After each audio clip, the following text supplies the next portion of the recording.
Hey, fiction freaks. This is Gina with YA Fiction Freaks, and I actually got a snow day today because some of the snow and drifts are like up to your hip where we live. My daughter's swing set is about half buried, so I got to stay home today, and that made me be able to read a whole book. I read it in about 4 or 5 hours.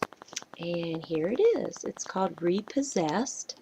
Sorry about the glare. It's a library book, so it has the plastic on it. I got this book actually about a year ago from the library, and I didn't get a chance to read it. The cover, of course, is what drew me to it. And when you read the inside, it actually really sounds interesting. Of course, I haven't had the book for a year. I ended up taking it back to the library. I didn't have a chance to read it that time. So I ended up seeing it again the other day, and I thought, oh, there's that book. I'm going to read it. So I read it today. It's, like I said, it's pretty thin. The words, I mean, it's a short book. It's not very tall, so it's real easy to read. The chapters are really cool. There's a devil tail around each chapter number, so that's really cool. And I'm going to read you the inside. It says, "Don't call me a demon. I prefer the term fallen angel. Everybody deserves a vacation, right? Especially if you have a pointless job like tormenting the damned. So who could blame me for blowing off my duties and taking a small unauthorized break? Besides, I've always wanted to see what physical existence is like. That's why I borrowed the slightly used body of a slacker teen. Believe me, he wasn't going to be using it anymore anyway. I have never understood why humans do the things they do, like sin. If it's so terrible, why do they keep doing it? I'm going to have a lot of fun finding out." So it's a really cute story. I actually would give this book a 4, maybe even a 4.5.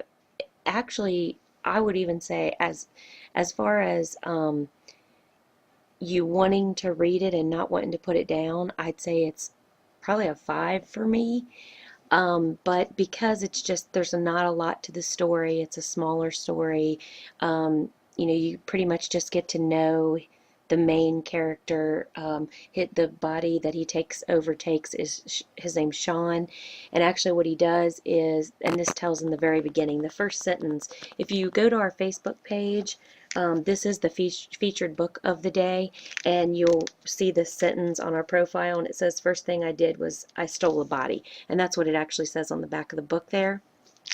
And it tells you right away, he goes into this teenager's body that the Sean is actually talking to his friends, and he steps off the edge of a curve and he's going to get hit by a truck. So this fallen angel, which he prefers to be called, is dives into his body, and so he gets to see what physical existence is like. And it's really kind of a cute story because it's him opening his eyes and for the first time in a physical body and feeling things and seeing things.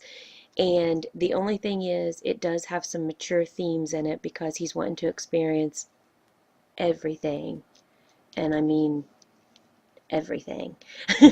Not like drugs and drinking and that kind of stuff, but you know what I mean. Mature stuff. So it's not really for young, like tweenies and 12, 13-year-olds, but it's for like mid to older teens. It was it doesn't get graphic at all or anything like that, and it's really cute, and it definitely draws you to want to know what happens to this demon. He's afraid he's going to get in trouble by the powers that be, and so it's pretty cool. And he's talking about the creator and how come he never answers him, and it's really cute. I recommend it, and definitely for boys, because it's about a teenage, I think I don't know if it ever says how old he is. I would say he's probably 15, 16 years old, 17 maybe. I'm not really sure, but I don't know that it says, but it's a really cute story. I'm so glad I read it. I love it. So I recommend that, especially for you teenage boys out there. I'm going to see if Spence wants to read it. This one is called Night Road by AM Jenkins, by the same author. and then it says don't call them vampires. And I thought the cover was cool on it too, if I can show you without the glare there. But this is by the same author, and it's a real short kind of book again. It's a little thicker though, but I thought I could actually read it fairly quickly too. So I picked it up too because I thought, well, if I like Repossessed, then I'm going to go ahead and get it. So I think I'm going to start on that because I might be getting another snow day tomorrow. So I still am reading, where is it? Once Dead, Twice Shy. Still reading that, but it's not really drawing me in quickly. So I thought I would just read a couple of these smaller books so that I could get reviews up and I can get them done in a day or two where I don't have to be waiting on getting them read because I have to go to work. So also, I wanted to tell you guys real quick about a book. It's A Year in Betty's Kitchen by Betty Givan. I'm not sure how she says her last name. And there's Betty. And I found this lady on YouTube. On my personal YouTube channel, I view a lot of cooking, different channels, how to cook and stuff like that, and makeup videos, and I do some other stuff on my personal channel. And this lady, I've been viewing her videos for quite a while. I've made some of her recipes. I was so excited to know that she made a book. And there's no pictures or anything. It's just her recipes. They're just like, you know, bolded. And then the recipes. Oh, geez, the lighting is just terrible on that. But it's a real shiny book, so I'm getting a lot of glare. But I love how she named it A Year in Betty's Kitchen. And that's her channel. Her channel is called Betty's Kitchen. And you should check her out if you like to watch cooking videos or Food Network, but she does a lot of simpler stuff, or she actually makes it simple for you so you can make it. I actually made her chicken pot pie, and ooh, it was yummy.